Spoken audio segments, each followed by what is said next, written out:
Question है, a train of length 200 metre crosses a person coming from opposite direction in 6 seconds, then what is the speed of train in kilometre per hour if the speed of person is 10 kilometre per hour. ठीक है, question कह रहा है कि 200 metre की train है, ठीक है, एक पर्सन जो अपोजिट डायरेक्शन में आ रहा है उसको 6 सेकंड में क्रॉस करती है, then what is the speed of train in kilometre per hour if the speed of person is 10 kilometre per our.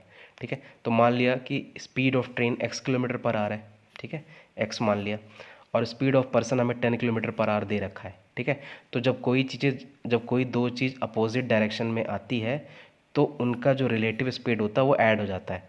तो रिलेटिव स्पीड कितना हो गया, x प्लस 10 हो गया, मतलब ये और ये मिलके इनका रिलेटिव स्पीड हो गया x प्लस 10। ठीक है, और हमें पता है कि जो है वो डिस्टेंस जो है वो होता है स्पीड इनटू टाइम होता है। ठीक है, और यहाँ पे जो डिस्टेंस होगा वो लेंथ ऑफ द ट्रेन हो जाएगा। ठीक, लेंथ ऑफ द ट्रेन हो जाएगा, और यहाँ पे जो स्पीड होगी वो आपकी रिलेटिव स्पीड हो जाएगी।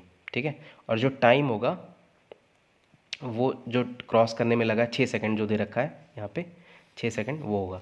ठीक है, तो लेंथ ऑफ द ट्रेन क्या नाम है 200 मीटर दे रखा है, तो इसको किलोमीटर में कन्वर्ट करते हैं, तो 200 को 1000 से डिवाइड करेंगे तो 1/5 किलोमीटर आ जाएगा। ठीक है, और जो टाइम 6 सेकंड दे रखा है उसको भी आर में कन्वर्ट करते हैं, तो 6 को जब 60 से डिवाइड करेंगे तो मिनट आ जाएगा, फिर 60 से डिवाइड करेंगे तो आर में आ जाएगा, तो 6/3600, 6 से 600 गया तो 1/600 आर आ जाएगा टाइम। ठीक है, तो हमारा जो डिस्टेंस है, ठीक है, तो डिस्टेंस जो होता है वो लेंथ ऑफ द ट्रेन है।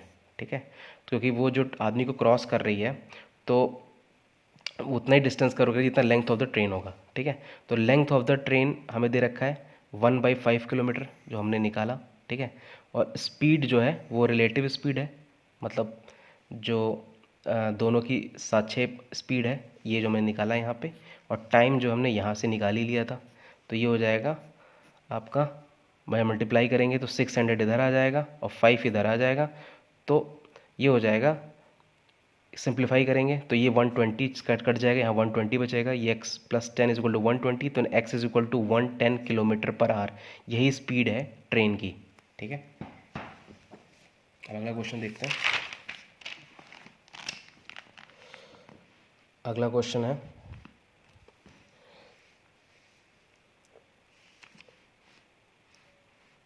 ठीक है, अगला क्वेश्चन है, speed of boat in still water is 10 kilometre per hour. ठीक है, जब पानी स्थिर है ना, कोई मूव नहीं कर रहा पानी, तो स्पीड है बोट की 10 kilometre per hour. If it takes boat twice the time against the stream then with the stream, then what is the speed of that stream. मतलब अगर बोट जो है वो स्ट्रीम के अगेंस्ट जा रही है तो ऑब्वियस सी बात है टाइम ज़्यादा लगेगा। ठीक है, क्योंकि दोनों की स्पीड टकरा रही है तो स्पीड जो है वो इसकी रोकेगी, बोट को रोकेगी, तो टाइम ज़्यादा लगेगा। लेकिन अगर दोनों एक बोट भी इसी डायरेक्शन में और स्ट्रीम की इसी डायरेक्शन में, तो दोनों का स्पीड ऐड हो जाएगा। ठीक है, जिससे जो है स्पीड जो टाइम होगा वो कम लगेगा। ठीक है, तो मान लीजिए कि speed of stream x kilometre है। ठीक है, x किलोमीटर पर आवर मान लिया। ठीक है, और जो टोटल डिस्टेंस ये कवर कर रहे हैं, ठीक है, अगेंस्ट द स्ट्रीम और विद द स्ट्रीम दोनों में ये d किलोमीटर मानते हैं। ठीक है, मान लेते हैं, तो जो रिलेटिव स्पीड होगी विद द स्ट्रीम, जब वो साथ में ट्रेवल करेगी तो दोनों का स्ट्रीम का ऐड हो जाएगा स्पीड 10 और x ऐड हो जाएगा। ठीक है, तो ये हो जाएगा बोट की स्पीड और स्ट्रीम की स्पीड ऐड हो गई। ठीक है, तो ये हो जाएगा 10 + x किलोमीटर पर आवर, और जब अगेंस्ट होगा तो दोनों की स्पीड घट जाएगी, तो 10 कितना हो जाएगा। हमें पता है time is equal to distance upon speed होता है, तो टाइम अगेंस्ट जो है, जो अगेंस्ट जाने में वो ट्वाइस द टाइम ले रहा है, किसके, टाइम विथ में जाने में, तो साथ में जाने पे लग रहा है, तो टाइम अगेंस्ट क्या होगा, डिस्टेंस अपॉन स्पीड। डिस्टेंस कितना था, d था, और स्पीड कितना था, स्पीड अगेंस्ट में कितना था, अगेंस्ट में आपका स्पीड था 10 - x, तो ये हाँ 10 - x हो गया, इंटू 2 हो गया, इंटू यहाँ पे टाइम विद कितना था, time with is equal to distance upon speed, d यहाँ से हो जाएगा, और जो स्पीड हो जाएगा वो यहाँ से आ जाएगा विद का 10 + x वाला। ठीक है, तो जब इसको यहाँ पे रखेंगे तो ये हो जाएगा, उसके बाद इसको जब सिंप्लीफाई करेंगे तो 2 × 10 - x is equal to 10 + x हो जाएगा, 20 - 2x is equal to 10 + x हो जाएगा, फिर x इधर आएगा, x इधर जाएगा, 2 इधर जाएगा, 3x इज इक्वल टू 10 हो जाएगा, तो x is equal to 3 kilometre per hour, ये इसका आंसर है। ठीक है, अगला क्वेश्चन देखते हैं। अगला क्वेश्चन है, if A train travelling with speed of 72 kilometre per our crosses a pole in 2 seconds and platform in 7 seconds, then what is the length of the platform? ठीक है, तो प्लेटफॉर्म का लेंथ पूछा है, तो हमें पता है स्पीड ऑफ ट्रेन जो है वो 72 किलोमीटर पर आवर है। ठीक है, तो इसको पहले हम मीटर पर सेकंड में चेंज करेंगे, तो इसको मीटर पर सेकंड में चेंज करने के लिए इसको 5/18 से मल्टीप्लाई करेंगे, तो 18 4 ज़ा 72, 4 5 ज़ा 20, तो 20 मीटर पर सेकंड स्पीड आ गई ट्रेन की। ठीक है, अब हमको पता है कि जो डिस्टेंस है वो होता है स्पीड इंटू टाइम होता है। ठीक है, स्पीड इंटू टाइम होता है, तो जो लेंथ ऑफ द ट्रेन है, जब वो कैसे निकालेंगे, वो जो डिस्टेंस है जब वो पोल को क्रॉस कर रहा है, ठीक है, तो वो लेंथ ऑफ द ट्रेन हो जाएगा। ठीक है, जब वो पोल क्रॉस कर रहा है तो वो हो जाएगा स्पीड इंटू टाइम। तो स्पीड कितना है 20 मीटर पर सेकंड, और जो पोल को टाइम लग रहा है, जो ट्रेन को टाइम लग रहा है पोल को क्रॉस करने में, वो 2 सेकंड है। तो ये जो 2 सेकंड है वो हम यहाँ पे लिखेंगे, तो ये हो जाएगा length of train is equal to speed into time, तो 2 है 40 मीटर, तो लेंथ ऑफ द ट्रेन निकल गया यहाँ पे। ठीक है, अब हमें निकालना है कि प्लेटफॉर्म की लेंथ कितनी है, तो मान लो प्लेटफॉर्म की लेंथ पी मीटर है। ठीक है, मान लो पी मीटर है। ठीक है, तो हमें पता है कि distance is equal to speed into time होता है, लेकिन जब ट्रेन प्लेटफॉर्म को क्रॉस करती है तो कितना डिस्टेंस कवर करती है, वो कवर करती है प्लेटफॉर्म का लेंथ प्लस ट्रेन का लेंथ। ठीक है, तो ये हो जाएगा distance equal to P plus 40 हो जाएगा, 40 जो ट्रेन का लेंथ है, और स्पीड जो है वही रहेगा 20 रहेगा, और टाइम जो प्लेटफॉर्म को क्रॉस करने में लग रहा है वो 7 सेकंड लग रहा है, तो ये 7 हम यहाँ लिख देंगे। तो ये 7 is equal to P plus 40 is equal to 140, तो P is equal to 100 metre, यही आंसर है, प्लेटफॉर्म का लेंथ 100 मीटर है। ठीक है, अब अगला क्वेश्चन देखते हैं।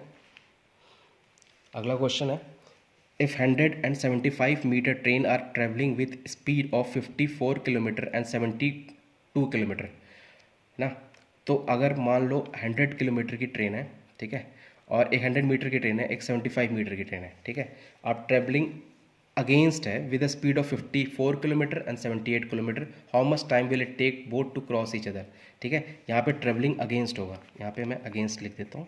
ठीक है, अपोजिट डायरेक्शन में आ रही है। ठीक है, अगेंस्ट। ठीक है, उसके बाद से तो जो टोटल डिस्टेंस वो दोनों ट्रेन कवर करेंगे एक दूसरे को, जब वो क्रॉस करेंगे तो टोटल डिस्टेंस वो कवर करेंगे उन दोनों का लेंथ। ठीक है, इसका लेंथ और पहले दूसरे का लेंथ, तो 100 प्लस 75 मीटर हो जाएगा, 175 मीटर टोटल डिस्टेंस हो जाएगा। ठीक है, और जब दो ट्रेन अपोजिट डायरेक्शन में आ रही होती हैं तो उनका रिलेटिव स्पीड ऐड अप हो जाता है। ठीक है, तो 54 plus 72 is equal to 126 kilometre per hour हो जाएगा। अब इसको मीटर पर सेकंड में चेंज करते हैं, 5/18 से मल्टीप्लाई करेंगे तो ये 35 मीटर पर सेकंड आ जाएगा। ठीक है, 35 मीटर पर सेकंड आ गया।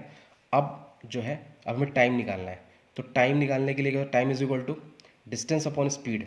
ठीक है, तो डिस्टेंस हमने निकाल लिया था कि 175 मीटर, और स्पीड जो है रिलेटिव स्पीड हो जाएगा दोनों का, तो वो हो जाएगा 35, तो ये डिवाइड करेंगे तो ये 35 5 ज़ा, तो 5 सेकंड में एक दूसरे को वो क्रॉस कर जाएंगे।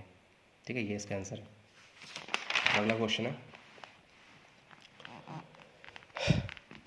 If a train is running with the speed of 66 km per hour, a person comes running in opposite direction of the train with the speed of 6 km hour, in how much time train will cause this man। ठीक है, मतलब अगर train जो है 66 kilometre per our से आ रही है, उसके अगेंस्ट में एक पर्सन आ रहा है, वो 6 किलोमीटर से आ रहा है। ठीक है, ट्रेन इधर से आ रही है, आदमी इधर से आ रहा है। ठीक है, दोनों की स्पीड दे रखी है, तो अब ये पूछ रहा है कि ट्रेन को कितना टाइम लगेगा उस आदमी को क्रॉस करने में। ठीक है, तो रिलेटिव स्पीड कितना हो जाएगा ट्रेन और मैन का, वो रिलेटिव स्पीड हो जाएगा ट्रेन की स्पीड प्लस मैन की स्पीड, वो हो जाएगा 72 किलोमीटर पर आवर।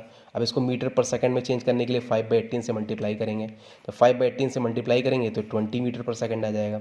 ठीक है, 18 4 ज़ा 72, 5 4 ज़ा 20। ठीक है, अब जो है time taken to cross each other, train और आदमी को। ठीक है, तो वो हो जाएगा डिस्टेंस, वो डिस्टेंस कितना होगा, वो जो ट्रेन का लेंथ है। ठीक है, वो डिस्टेंस हो जाएगा, और स्पीड कितनी हो जाएगी, जो हमने रिलेटिव स्पीड निकाली है। ठीक है, तो वो हो जाएगा 20, तो ये हो जाएगा डिवाइड होगा तो 6 सेकंड में वो ट्रेन जो है उस आदमी को क्रॉस कर देगी।